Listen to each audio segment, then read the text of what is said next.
Students, good morning and जय श्री कृष्ण।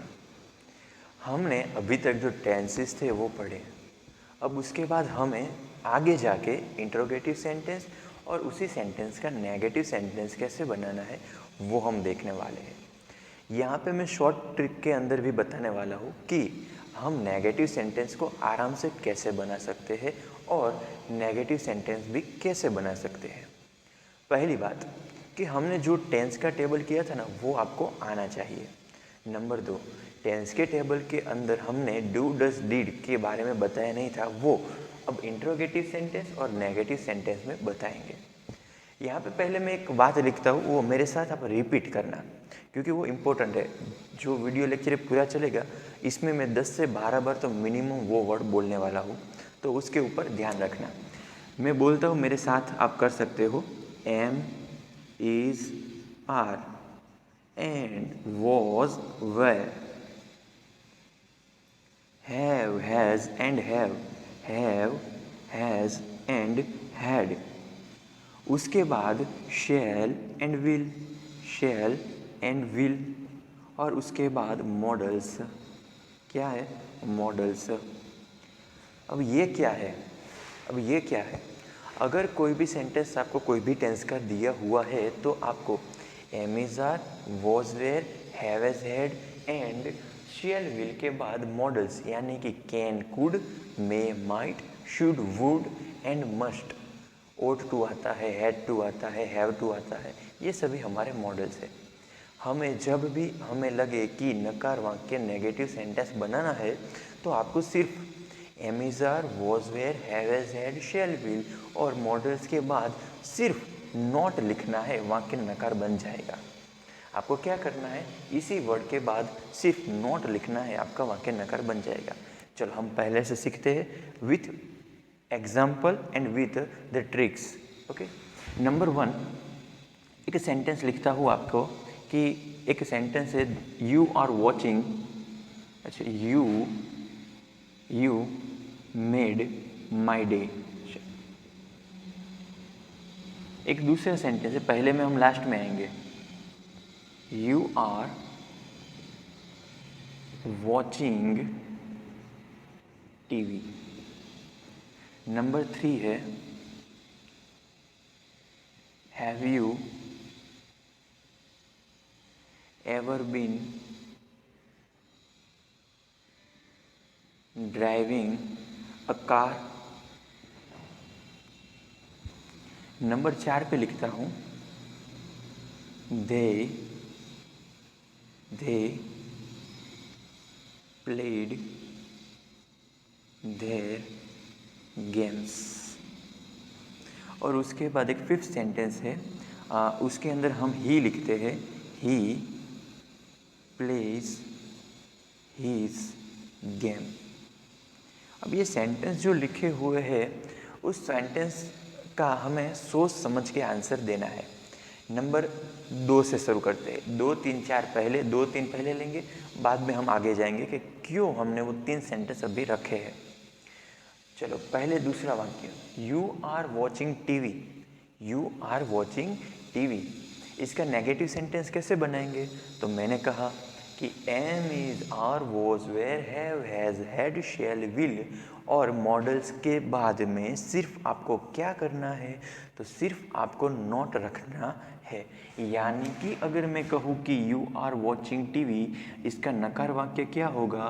तो you are not watching TV, not watching TV.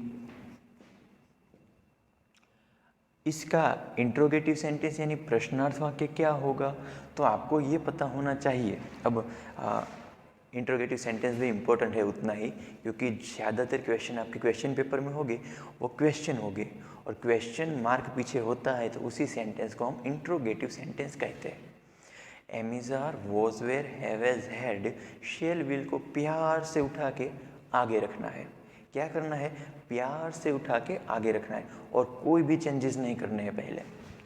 इस वाक्य का अगर मुझे इंट्रोगेटिव बनाना है तो यहाँ पे आर को मैंने उठाया, प्यार से आगे रख दिया, यानी यू आगे था ना, यू के आगे रख दिया, तो आर एंड बाद में यू आ जाएगा, पीछे क्या आ जाएगा, क्वेश्चन मार्क।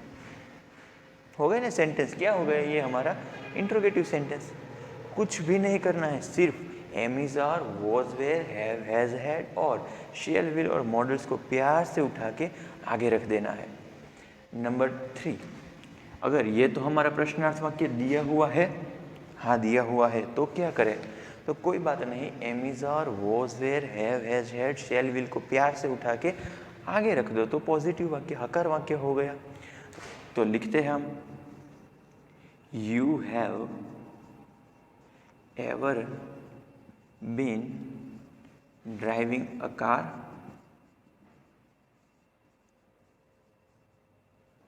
अब कोई पूछे कि सर इसका नेगेटिव सेंटेंस इसी का बनाना हो तो कोई बात नहीं, am is are, was were, have, has, had के बाद में नॉट लिख दो, यानी you have not ever been driving a car. चलो उसके आगे अब थोड़े कॉम्प्लिकेटेड सेंटेंस में चलते हैं। तो स्टूडेंट्स अब हम हार्ड सेंटेंस में चलते हैं। क्या है, you made my day, 4th number, you played their game, they played their game, he plays his game. अब हमें क्या करना है कि मैंने कहा कि am is are, was were, have, has, had, shall, will हो, तो आपको सिर्फ नॉट लगाना है पास में। अगर वो ना हुए तो, जैसे कि वाक्य number 1, am is are, was were, have, has, had या फिर मॉडल्स आपको दिखाई दे रहे हैं, मुझे तो नहीं दिखाई दे रहे, तो वो क्या है, तो वो हमारे लिए एक न्यू इन्वेंशन देते हैं जिसे हम डॉन कहते हैं, do, does and did, do, does and did. ये न्यू इन्वेंशन है, यानी कि ये हमेशा आपको प्रश्नार्थ या फिर नकार वाक्य बनाने हैं। डॉन की एक स्टोरी भी है, हमारे पास नोट रखने के लिए जगह नहीं थी। क्या नहीं थी, जगह नहीं थी, क्योंकि नोट यहाँ पे लिख डायरेक्ट तो नहीं सकते। तो क्या होता है कि हमारे पास पहले तो am is are, have has had, do, have has had, shall, will और मॉडल्स हुआ करते थे, उसके पास में हम नोट को रख देते थे। लेकिन अब हमारे पास नोट को रखने की जगह नहीं है, तो हम क्या करते हैं, तो हम नोट को रखने के लिए बाहर से डॉन को बुलाते हैं। किसे बुलाते हैं, डॉन को बुलाते हैं। तो डू, डज एंड डिड आते हैं हमारे पास। चलो भाई, नोट को रखने के लिए हम आ गए, हम हमारे पास नोट को रखने वाले हैं। चलो कोई बात नहीं, लिखते हैं हम यहाँ पे यू। हमारे पास कितने डॉन है, डू, डज एंड डिड, 3 डॉन है। तो ये मेड लिखा हुआ है, V2 वाला रूप है, V2 वाला रूप है। तो हमने पता है V2 ओनली कब आता है, सिंपल पास्ट टेंस में। तो आपको डू, डज और डिड दिया हुआ हो तो पास्ट का डॉन कौन है, डिड अकेला। पास्ट का डॉन कौन है, डिड, और सिंपल प्रेजेंट का डॉन कौन है, डू और डज। तो यू, अब मेरे पास जगह नहीं थी इसलिए मैं डिड ले आया, उसके बाद मैंने क्या कर दिया, नॉट लिख दिया, और उसके बाद मैंने क्या किया, तो हमने देखो डॉन को हम बुलाते हैं तो पहले वो अपनी शर्त पे आते हैं। तो पहली शर्त क्या थी, वाक्य अगर नकार बनाना हो या प्रश्नार्थ बनाना हो तभी हम आएंगे। और उसकी दूसरी शर्त थी कि जब भी हम आए, जब भी वाक्य में हम आए, हमारे साथ वर्ब का V1 वाला फॉर्म होना चाहिए, बस और कुछ नहीं। क्या होना चाहिए, V1 वाला फॉर्म। तो देखो यू डिड नॉट, मेड का V1 क्या होता है, मेक माई डे। हो गया ना sentence, you did not make my day, यानी कि आपने मेरा दिन नहीं बनाया है। चलो अब इस सेंटेंस का हम इंट्रोगेटिव बनाते हैं, इस सेंटेंस का हम इंट्रोगेटिव बनाते हैं। हमने क्या कहा था, am is are, was were, have has had और मॉडल्स और शैल विल दिए हुए हो तो उसे प्यार से उठा के आगे रखना है। लेकिन कहाँ पे है सर, यहाँ पे तो नहीं मुझे दिखाई दे रहा है ये सब वर्ड। तो अब कौन आएगा, तब कौन आएगा, तब डॉन आएगा। तब कौन आएगा, डॉन आएगा। चलो तो मुझे पता है डॉन कौन कौन है, डू, डज एंड डिड। यहाँ पे ईडी था इसलिए हम कौन से डॉन को बुलाएंगे, डिड को। वेरी गुड, किसे बुलाएंगे, डिड को। Did they. अब मुझे ये पता है कि डू, डज, डिड जब वाक्य में आए तो वर्ब का V1 वाला फॉर्म हो जाता है ऑलवेज, क्योंकि ये उसकी शर्त थी, ये उसकी क्या थी, शर्त थी।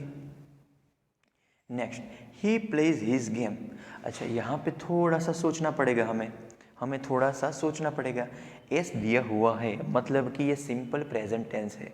हमारे पास दो डॉन है, डू एंड डज, कौन सा रखेंगे?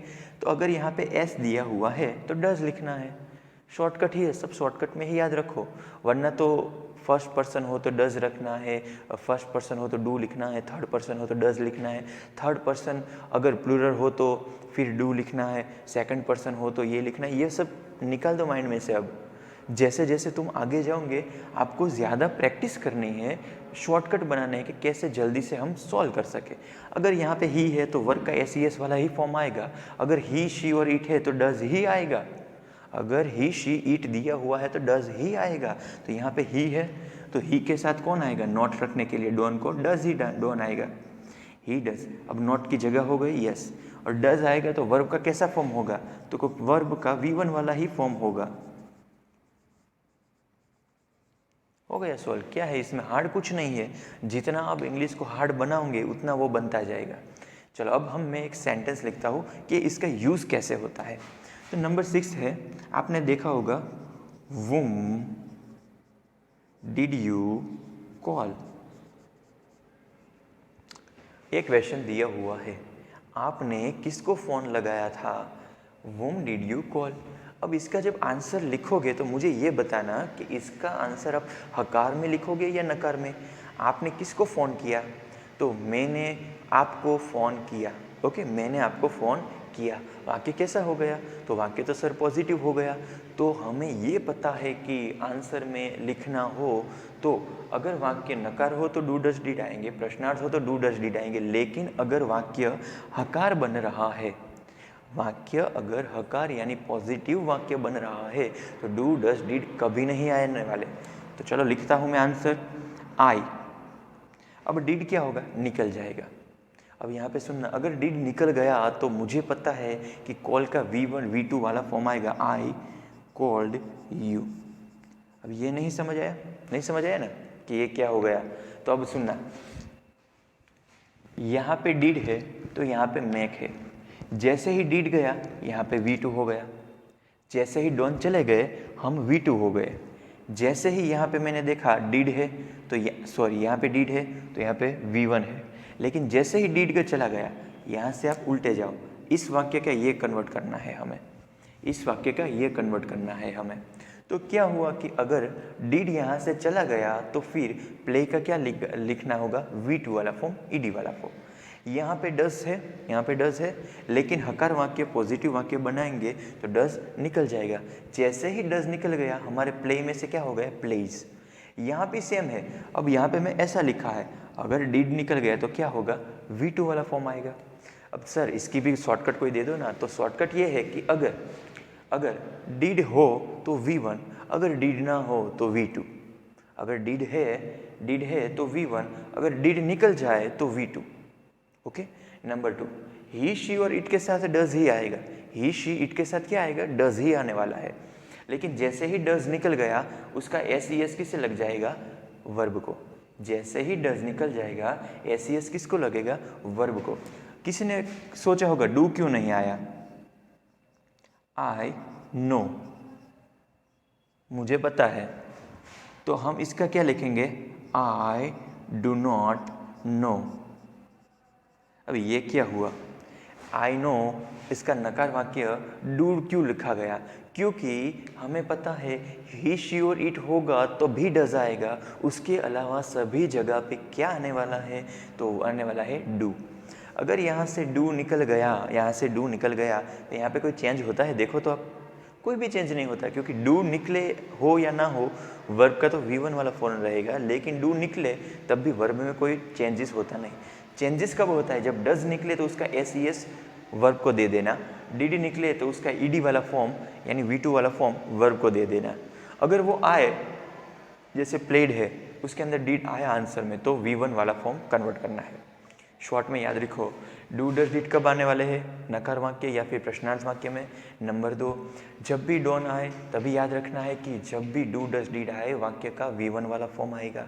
नंबर 3, अगर डू डज डिड तो दिए ही नहीं है, अगर वाक्य में am is are was were has had shall will can could may might should would must जैसे मॉडल्स दिए हुए हो तो उसके तुरंत बाद नॉट लगाना, आपका नकार बन जाएगा।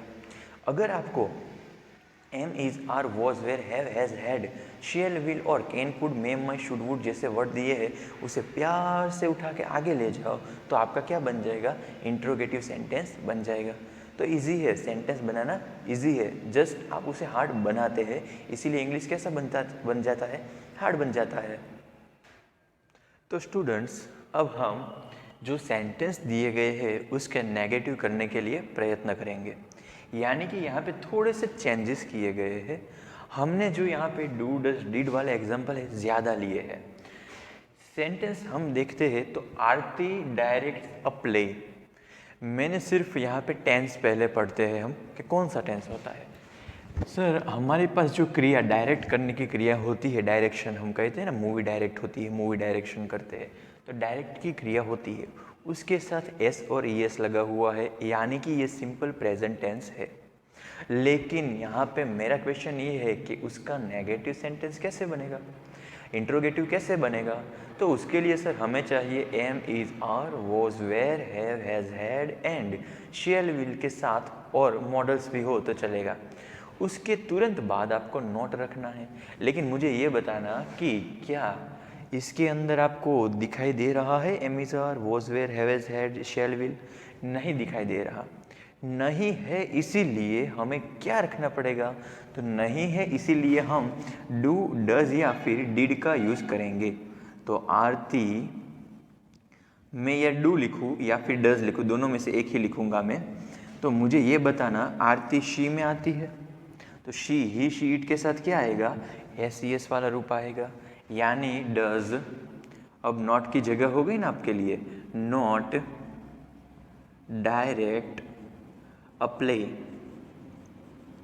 अब आराम से डू डज डिड ऑलवेज नकार वाक्य या प्रश्नार्थ में आएगा, और दूसरा डू डज डिड जब भी आए तब उसका जो वर्ब होगा उसकी V1 वाली फॉर्म आएगी।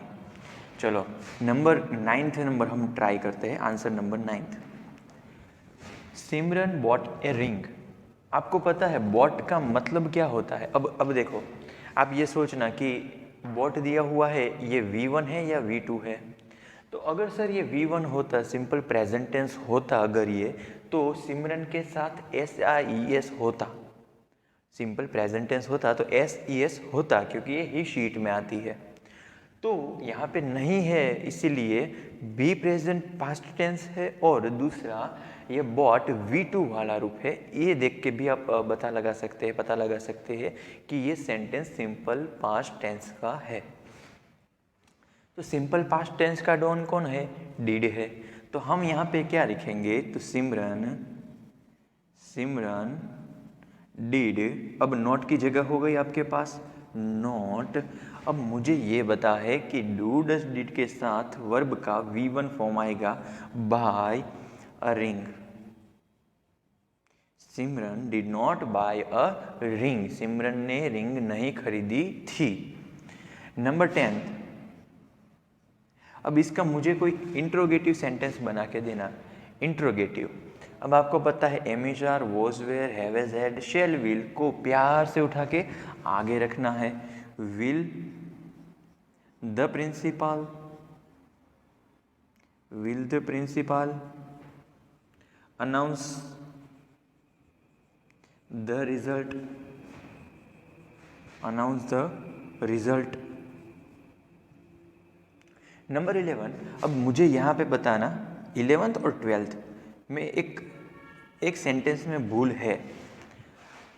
यहाँ पे रोहित है तो वर्ब का SES वाला फॉर्म होना चाहिए, यानी कि परचेज में तो परचेज बोलते हैं, इसीलिए स्पेलिंग के अंदर भी S है। जैसे हम लिखते हैं ना काफ़ी बार पास, तो इसमें S नहीं है, S तो उसके स्पेलिंग में है। अगर इसके पीछे ऐसे S या ES लगाना है तो हम इसके पीछे क्या लगाएंगे, ES। क्यों, क्योंकि डबल S है, SH हो, X हो, O हो, तो उसके बाद में क्या लिखना है, ES वाला वर्ड। ना पता हो तो कभी भी 3 S इंग्लिश वर्ड में आते नहीं है, वो भी पता होना चाहिए।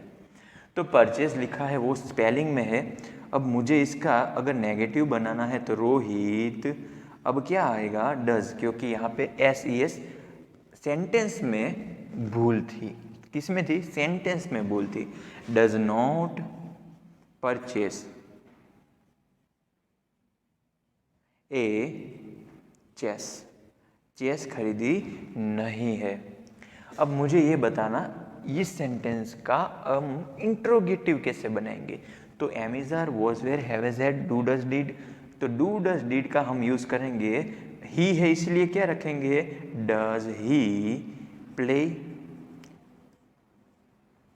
मैंने क्या किया, जो सेंटेंस था ना उसके लिए इसके पहले भी मैंने एक बार कहा है कि अगर सेंटेंस में एस है, ई एस है, तो डज का यूज़ ही करना है।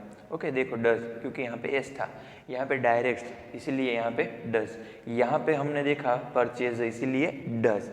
अगर यहाँ पे कोई और दिया होता आई, तो इसके साथ तो प्ले ही आएगा। ओके, तो दो ही चीज़ याद रखनी है, जब वर्ब का एस ई एस वाला फॉर्म हो तो डज लिखना। डज कब लिखना? जब वर्ब का एस ई एस फॉर्म हो तब डज लिखना। जब ईडी वाला V2 वाला फॉर्म हो तब डिड लिखना। जब ईडी वाला फॉर्म हो तब डिड लिखना है। क्यों डिड लिखना है? Simple past tense. Do does कब लिखना है? तो डज तब लिखना है जब ही, शी और इट हो, तो उसके अलावा कोई भी आए डू ही लिखना है।